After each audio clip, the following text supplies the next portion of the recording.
हिमाचल प्रदेश में प्रसिद्ध पर्यटन स्थल पालमपुर को चाय नगरी के रूप में जाना जाता है। यहाँ दूर दूर तक फैले चाय के बागान लोगों को बरबस ही अपनी ओर आकर्षित करते हैं।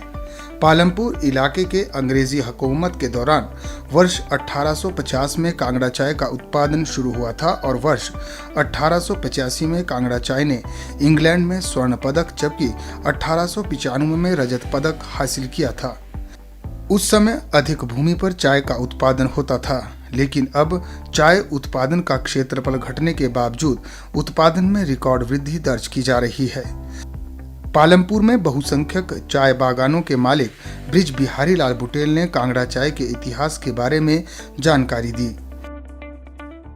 कांगड़ा चाय 1850 में जहाँ लगाई गई कांगड़ा में, इससे पहले ये असम वगैरह में होती थी। कांगड़ा चाय जो है वो गवर्नमेंट ऑफ इंडिया जो थी अंग्रेज़ों की, उन्होंने अपने जो फौजी थे उनके रिटायर्ड, उनके लिए ज़मीनें देकर यहाँ पर चाय लगवाई और चाय लगा के ये वैरायटी जो है चाइनीज़ हाइब्रिड वैरायटी है। इतनी अच्छी वैरायटी है कि इसमें पीने में स्पेशली हाई क्लास सोसाइटी जो है उसको लाइक करती है। वर्ष 1905 में कांगड़ा में भूकंप से भारी त्रासदी हुई थी और अंग्रेजों ने कांगड़ा चाय की सारी भूमि भारतीयों को दे दी। आज़ादी के बाद कांगड़ा चाय उद्योग फलने फूलने लगा और आज एशिया के अलावा यूरोप में भी कांगड़ा चाय का निर्यात किया जा रहा है। कृषि विभाग के तकनीकी अधिकारी DS कंवर ने बताया कि कांगड़ा चाय का कारोबार 20 करोड़ का है और इससे 6000 लोगों को रोजगार मिला है। पिछले वर्ष 11 लाख किलोग्राम कांगड़ा चाय का उत्पादन हुआ। हिमाचल प्रदेश में जो टी की प्लांटेशन थी वो ब्रिटिशर लोग ने स्टार्ट की थी और लगभग 1850 में शुरू हुई और उसके बाद अच्छा इसका फ्लरिश हुआ। लेकिन 1905 में अर्थक्वेक आया और अर्थक्वेक आने के बाद जो ब्रिटिशर लोग थे वो यहाँ से चले गए और जो ये प्लांटेशन थी वो जो लोकल हमारे टी प्लांटर थे उनके हाथों आ गई।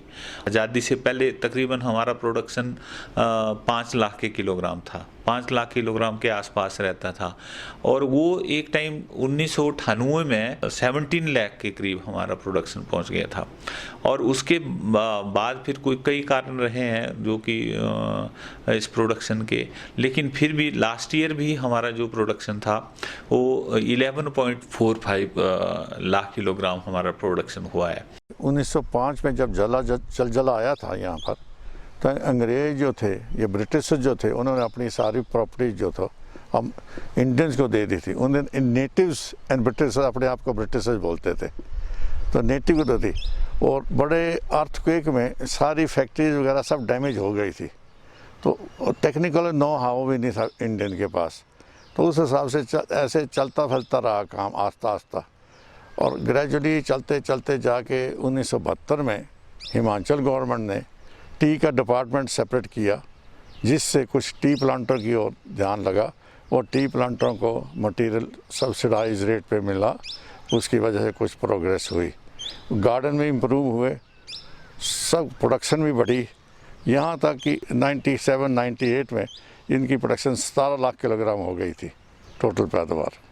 कांगड़ा की चाय आज़ादी से पहले हम मार्केट थी अफ़गानिस्तान और तिब्बत, जहाँ ग्रीन चाय जाती थी। उसके बाद रूट बंद होने की वजह से अब हमने मार्केट शिफ्ट कर दी है कलकत्ता को। कलकत्ता में चाय ऑक्शन हाउस में बिकती है, वो कुछ ऐसे है, कुछ फॉर यूरोपियन कंट्री जो है हमारी चाय को लेते हैं। ब्लैक टी के लिए कोलकाता व ग्रीन टी के लिए अमृतसर में क्लस्टर बनाया गया है और यहीं से बाहरी देशों को कांगड़ा चाय का निर्यात किया जाता है। पालमपुर से DD न्यूज़ के लिए संजीव राणा की रिपोर्ट।